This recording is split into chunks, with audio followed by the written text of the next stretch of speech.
우리나라 경제의 뿌리죠. 중소벤처기업과 소상공인을 위한 프로그램 함께 뛰는 경제 친절한 준기씨 인사드립니다. 자, 오늘 이야기 나눠주실 분 먼저 소개해드립니다. 중소벤처기업부 소상공인 지원과 박성국 과장님과 함께합니다. 안녕하십니까? 네, 안녕하세요. 중소벤처기업부 소상공인 지원과장 박성국입니다. 네, 반갑습니다. 예. 굉장히 바쁘신데 나와주셔서 고맙습니다. 자, 먼저 소상공인 지원과가 어떤 일을 하는 부서인지 소개해 주실까요?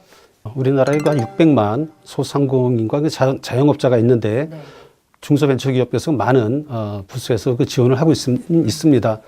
근데 그 중에서도 이제 그 대부분의 사업들이 우리 그 소상공인 지원과를 통해서 이렇게 지원이 된다고 보시면 될 것 같습니다. 네, 정말 많은 정책들이 이 과에서 이루어지는 거죠. 네.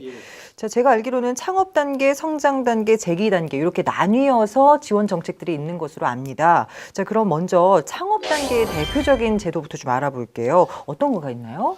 예, 우리 그 자영업자 그 현실을 보면 그 손쉽게 그 창업하는 그런 경향이 좀 많습니다. 그러다 보니까 이제 음식점이라든가 이제 그런 업종을 이제 손쉽게 준비되지 않은 창업을 하다 보니까 실패하는 그런 노선이 상당히 좀 많습니다. 그래서 좀 이렇게 준비하고 창업자들이 준비된 창업을 좀 시켜보자라고 해서 신사업 창업 사관학교가 있습니다.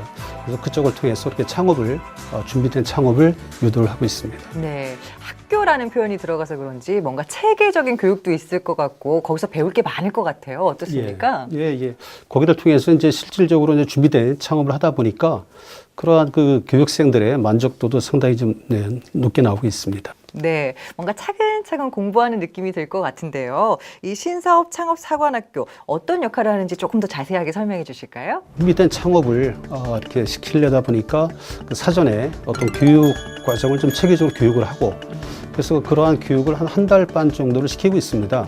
사전에 한 달 반 정도로 이제 교육을 시키고 그 교육이 끝난 다음에 이제 그 체험 점포 활동을 하고 있는데 실제로 이제 그 인구가 많은 어떤 그러한 이제 체험 점포를 만들어줘서 거기서 실질적으로 제품을 판매를 하고 마케팅하는 기법을 받은 다음에 그 다음에 이제 창업을 하기 때문에 성과가 좀 좋게 나오고 있습니다. 네, 지피지기면 백전백승이라고 하는데 정말 큰 도움이 되겠어요. 근데 혹시 입학할 때 뭐 자격이랄까, 뭐 절차 이런 게 따로 있습니까? 그런 거 특별한 건 없고요. 19세 이상 예비 창업자로서 누구나 신청을 하면 되고요. 다만 이제 그 사업자 등록증이 있으면 안 되고, 이제 신규로 또 예비 창업자를 대상으로만 하고 있습니다. 알겠습니다. 확인을 좀 해봐야 되겠군요. 자, 그간 그 신사업 창업 사관학교를 통해서 얻은 성과도 좀 크실 것 같은데 어때요? 15년부터 시작을 했는데 그 졸업생 중에서 한 68%가 창업에 성공을 했습니다. 그리고 작년에 교육 수료생들을 보면은 그 중에서 한 75% 이상이 이제 창업에 준비 중에 있습니다. 네, 성과가 아주 높게 나타나고 있군요. 네, 많은 분들이 만족을 하고 계신다라고 이해를 하면 될 것 같습니다. 자, 두 번째는 성장 관련 지원 대책들인데 창업에 성공한 자영업자들이 조금 더 성장할 수 있게끔 도와주는 그런 사업인 것 같은데 어떤 게 있나요? 창업을 하고 나서는 이제 성장을 해야 되는데 그러기 위해서는 어떤 환경 변화가 계속 있기 때문에 이제 그러한 과정에 대한 지원을 합니다. 그래서 이제 그러기 위해서는 어떤 교육과 이제 컨설팅으로 이제 이렇게 추진이 되는데 교육을 하고 또 이제 현장 가서 멘토링하는 그러한 또 컨설팅 사업을 하고 또 거기에 또 포함을 해가지고 어떤 그 조합들끼리 어떤 협업할 수 있는 그러한 상황에 대해서도 이렇게 지원을 하고 있습니다. 협동조합 같은 거 말씀하시는 예, 거예요? 그렇습니다. 그렇죠. 혼자 가는 것보단 여럿이 함께 가는 것이 훨씬 더 든든할 테니까요. 예. 자, 그렇다면은 이 소상공인 협업 활성화 사업에 참여하면 구체적으로 어떤 지원들을 받게 되는 건가요? 제일 중요한 것은 이제 첫 번째는 조합을 이제 설립을 해야 되니까 그 조합을 설립하는 방법이라든가 절차라든가 또 설립한 다음에 또 어떻게 운영을 한 효율적인 운영 방법 이제 그러한 것들은 이제 먼저 지원을 하고요. 두 번째는 이제 조합의 어떤 비즈니스 모델, 또 매출이 있어야 되기 때문에 그러한 비즈니스 모델을 활성화할 수 있는 어떤 마케팅 기법이라든가 어떤 공동 브랜드 그리고 어떤 장비를 구매한다거나 이제 그런 것들에 대해서도 다 지원을 합니다.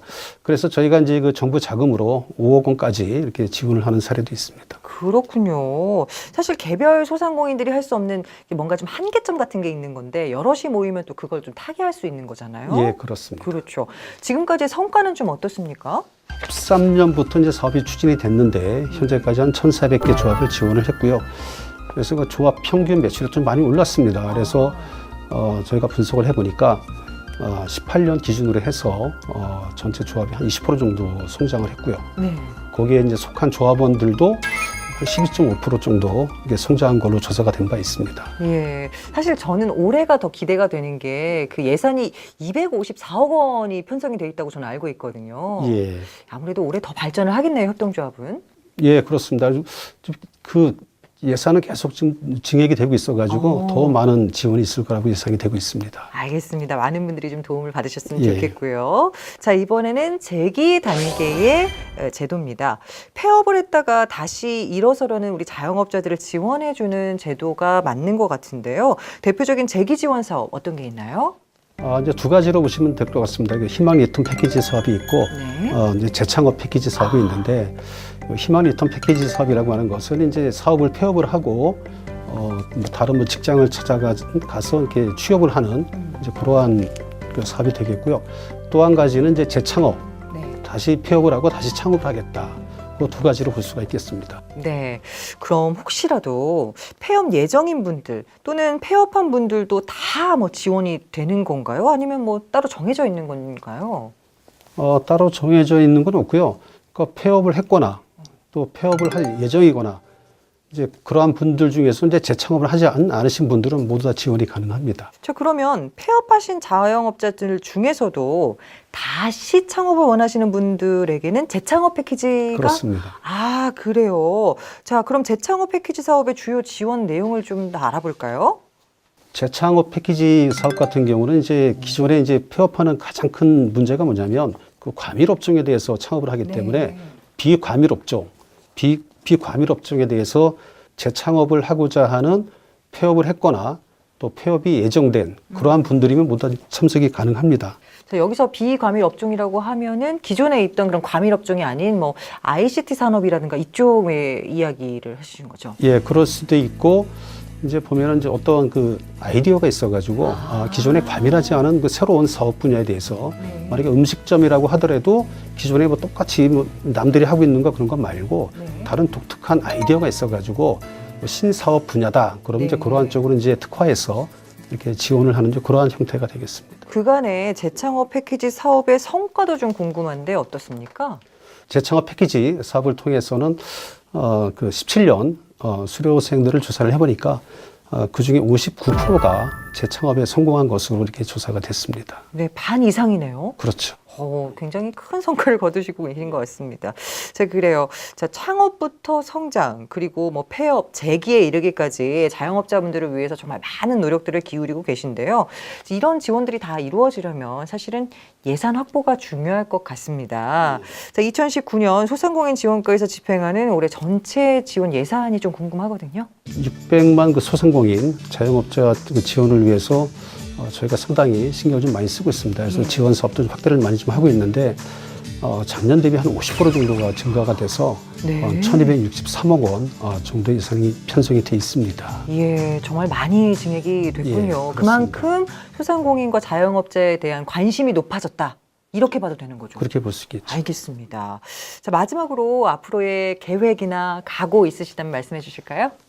그 현 정부에서도 이제 소상공인 자영업자들의 어떤 생활 환경을 좀 높이기 위해서 많은 고민을 좀 하고 있습니다. 그래서 아시겠지만 이제 작년에 우리가 이제 3만 불 시대를 이제 돌파를 했고 앞으로 이제 4만 불, 5만 불 계속 가야 되는데 그러한 것들이 어떤 뭐 대기업, 중소기업이 아니라 우리 그 600만 소상공인과 자영업자를 같이 포용을 해서 함께 가는 사회를 좀 만들자라는 측면에서 우리 중소벤처기업부와 우리 소상공인 지원과도 최선의 노력을 다하도록 하겠습니다.